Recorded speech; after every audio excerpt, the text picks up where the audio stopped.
नमस्कार। Welcome to New Horizon analysis YouTube channel. ये चैनल मोस्टली इंडिया चाइना स्ट्रेटेजिक और इकोनॉमिक टॉपिक रिलेटेड है। दोस्तों, इस चैनल को सब्सक्राइब नहीं किया है तो प्लीज सब्सक्राइब कर लीजिए। वीडियो पसंद आए तो लाइक और शेयर कीजिए। इस कोरोना वायरस पेंडेमिक सिचुएशन में इकोनॉमी और बिजनेस काफ़ी डाउन है, एक्सपोर्ट्स भी बहुत डाउन है, लेकिन कुछ नए बिजनेस अपॉर्चुनिटी इमर्ज हुए हैं, जैसे कि insurance business, specially medical insurance. Agriculture भी अच्छा चल रहा है। सैनिटाइजेशन बिजनेस, जैसे कि N95 मास्क या PPE किट का प्रोडक्शन, और साथ में हैंड सैनिटाइज़र का प्रोडक्शन। हैंड सैनिटाइज़र प्रोडक्शन आजकल इतना ज़्यादा हो गया है कि मार्केट में आपको नॉर्मल दुकानों में भी सैनिटाइज़र मिलता है, बिसाइड्स मेडिकल स्टोर। भारत में अब 5 lakh PPE kit per day बन रहे हैं और इसका काफ़ी अच्छा एक्सपोर्ट पोटेंशियल इन फ्यूचर हो सकता है।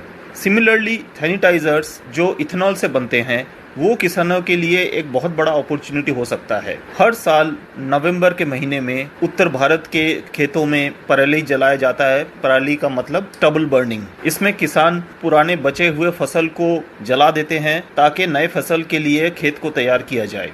खेत को जलाने से प्रदूषण फैलता है और सारे सरकार अब पराली जलाने को इलीगल तो डिक्लेयर कर चुके हैं, फाइन भी लेने लगे हैं, लेकिन इसके बावजूद किसानों के पास ऑल्टरनेटिव नहीं है या ऑल्टरनेटिव बहुत एक्सपेंसिव है, जिस वजह से अभी भी वो पराली जलाते हैं। इस कोरोना वायरस पेंडेमिक सिचुएशन में अगर किसान पराली ना जला के फसल अवशेष अगर वो कलेक्ट करके इथेनॉल मेकिंग फैक्ट्री में सप्लाई करते हैं तो इससे किसान को भी पैसा मिलेगा और उस फैक्ट्री में इथेनॉल बनेगा, जो पेंडेमिक सिचुएशन में हैंड सैनिटाइज़र का काम आता है। इसके अलावा ये इथेनॉल व्हीकल फ्यूल के जैसे भी यूज़ हो सकता है। इन इथेनॉल को फ्यूल के साथ, जैसे पेट्रोल के साथ ब्लेंडिंग करके यूज़ किया जा सकता है। इससे किसान की आमदनी भी बढ़ेगी, प्रदूषण भी कम होगा पराली ना जलने की वजह से, प्लस फॉरेन एक्सचेंज का भी सेविंग होगा क्योंकि हम तेल की आयात कम करेंगे। ऐसा ही एक इथेनॉल प्लांट कुछ दिन पहले एनवायरनमेंट मिनिस्टर डॉक्टर हर्षवर्धन ने इनॉग्रेट किया था। Women working in fields collecting crop waste. Soon they would burn the waste, causing a huge plume of air pollution, a typical scene in rural India. But now there may be a way out, a way to convert agricultural waste into something we all need.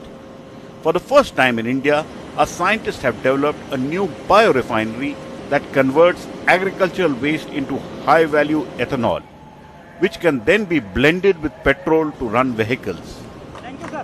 A happy Science Minister, Dr. Harshvardhan, inaugurated the first such plant at Kashipur on Earth Day.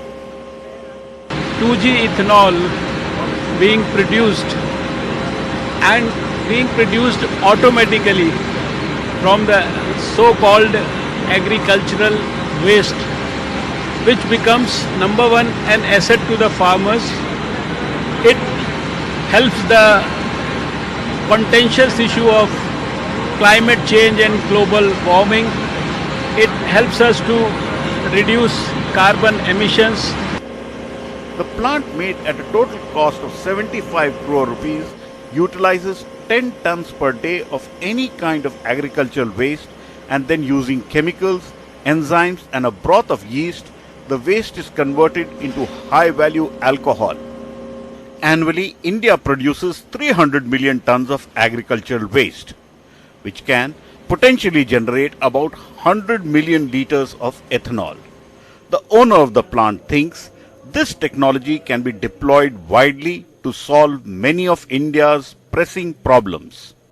This is a very successful technology, and this will take care of all the biomasses which is being burnt all over the country, and it will convert into value-added product. The plant in Kashipur generates almost 300 liters of alcohol for every 1000 kilograms of waste.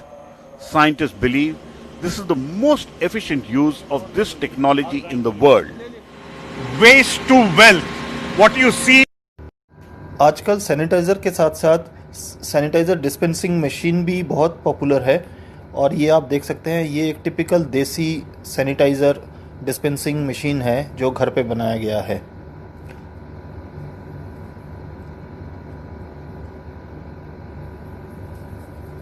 ये एक manual dispensing machine है जो office में लगाया जा सकता है। ये एक मेटालिक स्ट्रक्चर में रखा गया एक बॉटल है जो पेडल करके पैर से ऑपरेट किया जा सकता है।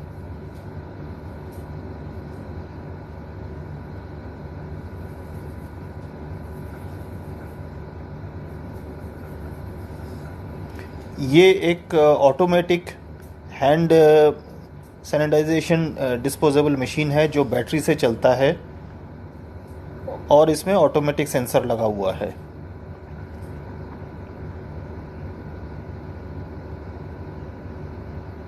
Thank you.